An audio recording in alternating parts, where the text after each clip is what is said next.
E é isso aí, meus amores, mais uma vez no Camarim com Camila Cléo e eu estou novamente com a doutora Rose Gobo, já uma colaboradora do programa, e eu gostaria que ela se apresentasse para vocês.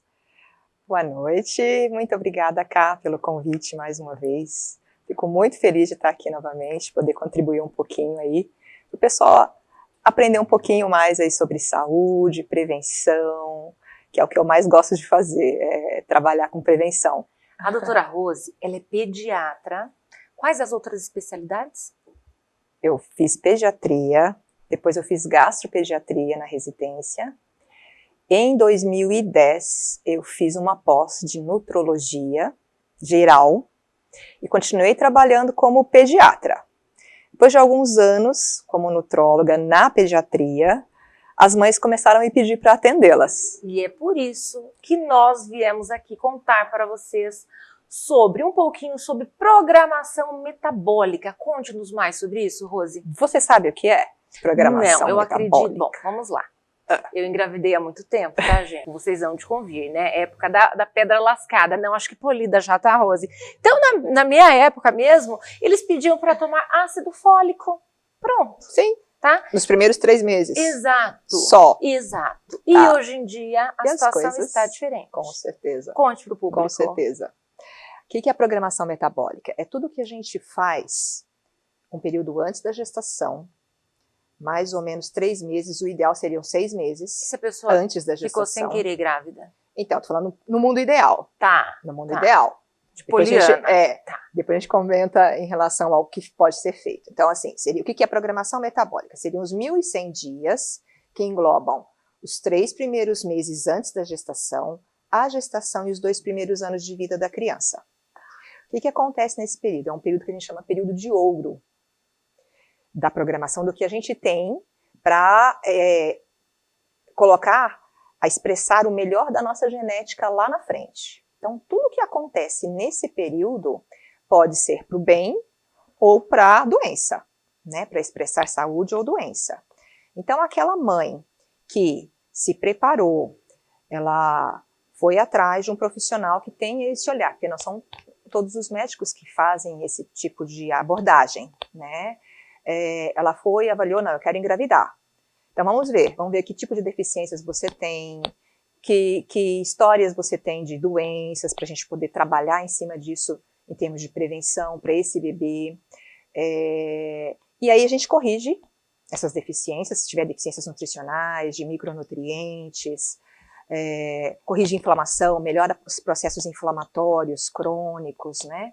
E aí ela engravida.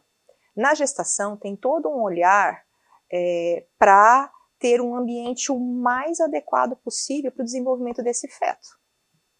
Para ele estar num ambiente, assim, totalmente apropriado para ele se desenvolver o máximo do potencial dele. Ou seja, daí é uma escolha da mãe e não o fator genético. O fator genético nós não conseguimos eliminar.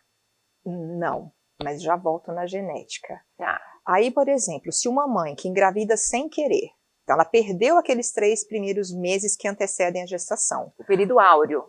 Mas ainda a gente tem muito tempo. Tem a gestação e tem os primeiros 2 anos do bebê. Então, essa gestação a gente tem muito o que fazer. Então, assim, se a mãe começa uma gestação com anemia, esse bebê, ele vai ser gerado num ambiente de restrição. De ferro, por exemplo.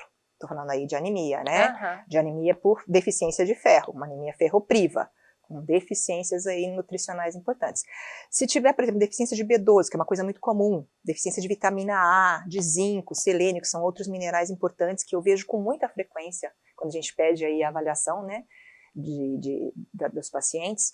Então, se esse feto for gerado nesse meio com deficiência, isso vai impactar profundamente a saúde dele, ao nascer e no desenvolver da vida. E é tão interessante esse aspecto, porque assim, o que acontece na gestação, em termos de desenvolvimento para o feto, isso pode impactar a vida do bebê que vai nascer e das próximas 2 gerações seguintes. Meu Deus, como isso é sério, gente? É muito sério. Mas será que... Bom, Deus não castiga quando existe a ignorância, né? Muitas mães não sabem, porque não tem ciência, mas também porque não tem Sim, condições sim. de ir a um médico para fazer esse pré-natal, um pré-natal ainda, né, gente? Ela tem que saber que ela quer engravidar. Nutricional, integrativo, exatamente. Daí Deus perdoa. Mas a gente tem informação, Camila. A informação está aí. É. Então, a gente estava conversando antes do programa começar sobre quanto a pandemia interferiu, né, na vida de todo mundo, do planeta todo. E as pessoas começaram a comer muito pior. Mesmo depois dela ter findado, voltou o novo normal? Mas as consequências de 2 anos, a gente está pagando um preço muito alto. O que está tendo de crianças obesas, adultos obesos, doenças crônicas aparecendo com uma intensidade muito maior, né? Hipertensão, diabetes, resistência insulínica. E isso, não estou falando de adulto, não, estou falando de criança, de Isso adolescente, é o pior, né, gente? de adolescentes. Né? Agora, você imagina essa criança que desenvolveu esses hábitos de sedentarismo, de ficar na tela o tempo inteiro, porque não podia sair, não tinha escola, era online tudo, né? Não estava brincando ao ar livre, comendo muito mal, porque muita gente começou a comer muito mal alimentos ultraprocessados, industrializados, não a comida de verdade, né? Imagina essa criança crescendo, eu pego isso no consultório, né, com esses hábitos que começaram aí e são difíceis de mudar depois. As mães me falam, mas nossa, ele acostumou, não consigo. Mas aí tá fácil, né? Aí ele Não acostumou, joga no colo da nutróloga, da pediatra nutróloga, não pode. E é difícil mudar hábito, porque é da família, né? Como um todo. Né? Imagina essa criança crescendo, com essas alterações nutricionais, metabólicas, quando ela for ter um filho, se continuar e nada mudar... Ela vai levar essa carga genética para outra geração. Vai. Que responsabilidade. Vai. E que irresponsabilidade, digamos assim. Vai. E a gente vê crianças muito pequenas, né, comendo um monte de coisas aí que não deveriam fazer parte da rotina, deveria ser uma coisa muito eventual. Exatamente. Né? E quando você falou, mas e quem não tem o poder aquisitivo de procurar um profissional? Exato. Tá, o que pode ser feito? A gente tem informação. Tem muita informação, tanto que cresceu muito o número de médicos falando sobre tudo. Lógico que eu acho que tem que procurar filtrar muita coisa, né? Mas tem muita informação na internet. A internet está aí, né? Gratuita. Tem muito, exatamente. É só ter a vontade de saber, de aprender. Procurar. Engravidei, e agora? E no Google, já que não tem o poder aquisitivo para procurar tem muita informação gratuita de ótima qualidade. Né? E o que é o básico da saúde? Então, assim, eu acho que o dinheiro é importante, informação é mais ainda, porque se a pessoa tiver um básico bem feito, ela vai ter saúde, para gestar com saúde, para a criança se desenvolver num meio saudável. O que é esse básico? É comer comida de verdade, que é o que a gente não vê. Eu faço inquérito alimentar, eu não sou nutricionista, mas eu pergunto o que está comendo. É raro, Eles cara. não mentem, tem gente que mente pro médico, eles contam a verdade. Vai contar pra nutróloga? Não, mas eu pergunto, né? Embutido, enlatado, refrigerante, bolo, chocolate. Mas eles contam, eu preciso saber o que está comendo, porque eu pego às vezes crianças com alergias alimentares, intolerâncias, hipersensibilidades, diarreia, sobrepeso, obesidade. Isso está tudo ligado com alimentação, com hábitos, né? E aí esse básico, eu acho que não depende do quanto você tem. Porque assim, você vai na feira, você faz compra de verduras, legumes, frutas. Você né? Você pode procurar alguém que produz de uma forma mais em conta, né? O sono é fundamental. Quantas pessoas estão trocando, invertendo noite pelo dia e dormem muito tarde, porque acostumaram a ver um monte de séries aí, né, na pandemia, aí de novo aí, né, os hábitos mudando. Então, atividade física. Ninguém mais encontra, assim, você vê muita gente falando, eu não tenho tempo. É complicado, mas a gente precisa ter tempo para se cuidar. Tem, principalmente a alimentação aí, que é o nosso foco. Alimentação, sobre a fome física. Oculta, Rose. Aquela fome que ninguém conta, né? Não, mas não, tô brincando. Pra gente. Tô brincando. O que é a fome oculta? Quando eu estava falando dessa gestante que por acaso tenha uma deficiência de ferro, né?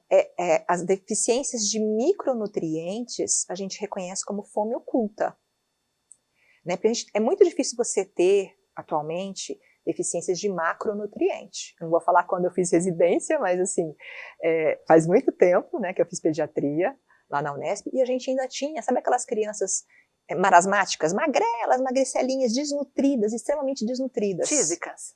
Exato.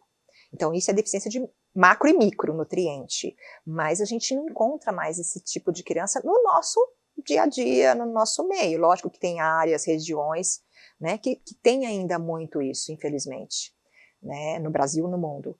Mas na nossa rotina, no nosso dia a dia, o que a gente encontra? Excesso, né, de carboidratos, principalmente, né, na alimentação, levando a um sobrepeso, obesidade, resistência insulínica, e o mais importante, que é a fome oculta, que é a deficiência de nutrientes, de tanto minerais quanto vitaminas. Ah, tá. Então, essa deficiência de minerais e vitaminas, elas podem não dar sinal logo de cara. Então, você pode passar, às vezes, uma vida sem saber que você tem deficiência de selênio, zinco, iodo, vitamina A, enfim. Um corpinho jovem e já bem deficitário, digamos assim, né? Só que essas deficiências, elas vão impactar em uma série de complicações, né? Por exemplo, imunidade. Se eu não tiver zinco, por exemplo, num nível muito bom, a minha imunidade não vai funcionar. Te dei o exemplo assim, porque o zinco ficou muito famoso, né, na pandemia, né? Até que eu procuro multivitamínicos de A a Z, porque eu preciso do Z do zinco ali. Porque eu não sei se a minha alimentação, que não é sempre, por mais correta, escorreita que seja a sua alimentação, é de casa, a minha, se você vai fazer o exame, ainda está deficitário em alguma coisa, Sim. né? Nós não conseguimsse mais com a alimentação. Não, infelizmente não. A terra está saturada. A terra está deficiente em nutrientes, então esse alimento ele vai ser menos nutritivo, né?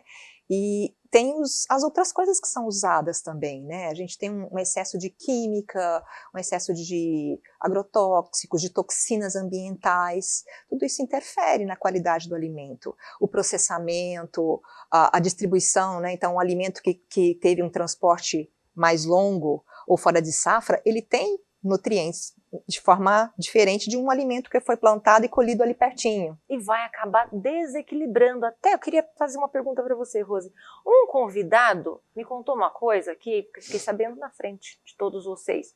Ele falou que o nosso organismo, nós colocamos o colágeno para dentro, né, para fazer o pachazão voltar, ele não fica ali, tá? Recebendo, ele volta a fazer neocolagênese, novas produções de cadeia de colágeno. Sim.